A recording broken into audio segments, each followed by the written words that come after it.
नमस्कार महाराष्ट्र. शब्दांची प्रवासीमध्ये तुमचं स्वागत आहे. आज आपण अशा एका विषयावर बोलणार आहोत ज्यावर संपूर्ण जगाचं लक्ष लागलंय. एक असा भूभाग ज्याच्याकडे स्वतःचा पासपोर्ट आहे, स्वतःची सेना आहे, स्वतःचं सरकार आहे आणि हो, स्वतःची लोकशाहीसुद्धा आहे.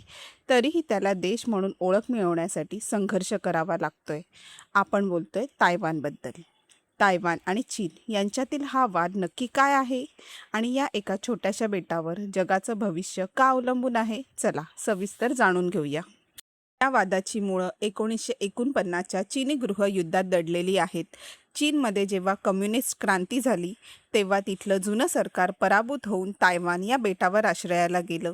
तेव्हापासून दोन चीन अस्तित्वात आले. एक म्हणजे पीपल रिपब्लिक ऑफ चायना आणि दुसरं म्हणजे तायवान, ज्याला अधिकृतरित्या रिपब्लिक ऑफ चायना म्हटलं जातं. चीनचा असा दावा आहे की तायवान हा त्यांचाच एक भाग आहे आणि तो कधी ना कधी मुख्य चीनला जोडला जाईल. दुसरीकडे तायवान स्वतःला एक स्वतंत्र आणि लोकशाहीवादी राष्ट्र मानतो. एक बेटाचा तुकडा नाहीये. आज तुम्ही जो मोबाईल, लॅपटॉप आणि कार वापरत आहात त्यातील मेंदू म्हणजे सेमी कंडक्टर चिप्ससाठी जग तायवानवर अवलंबून आहे.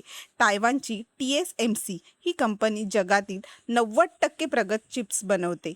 जर उद्या चीन आणि तायवानमध्ये युद्ध झालं तर जगातील संपूर्ण टेक इंडस्ट्री ठप्प होऊ शकते. म्हणूनच अमेरिका आणि इतर प्रगत देश तायवानच्या सुरक्षेसाठी नेहमीच तत्पर असतात. आता सर्वात मोठी गंमत पहा. जगातील अनेक मोठे देश तायवानसोबत व्यापार करतात, तिथून चिप्स खरेदी करतात, पण अधिकृतरित्या त्याला देश मानायला घाबरतात. का? कारण चीनची वन चायना पॉलिसी. चीन स्पष्ट सांगतो, जो देश तायवानला स्वतंत्र देश मानेल त्याच्याशी चीन कोणताही व्यापार करणार नाही. याच दबावामुळे 1971मध्ये संयुक्त राष्ट्राने सुद्धा तायवानचं सदस्यत्व काढून चीनला दिलं.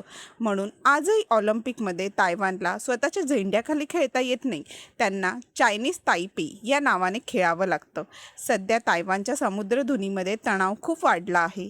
चीन वारंवार आपली लढाऊ विमानं तायवानच्या हद्दीत पाठवत आहे. भारताचा विचार केला तर भारताचे तायवानसोबत कोणतेही अधिकृत राजकीय संबंध नाहीत, पण व्यापार आणि तंत्रज्ञानाच्या बाबतीत दोन्ही देश जवळ येत आहे.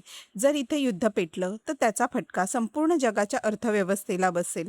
तायवानचं हे कोडं केवळ जमिनीचा वाद नाही, तर ते लोकशाही विरुद्ध हुकुमशाही आणि जागतिक अर्थव्यवस्थेचं केंद्र आहे. तुम्हाला काय वाटतं? तायवानला स्वतंत्र देशाची मान्यता मिळायला हवी का? कमेंट्समध्ये तुमचं मत नक्की कळवा.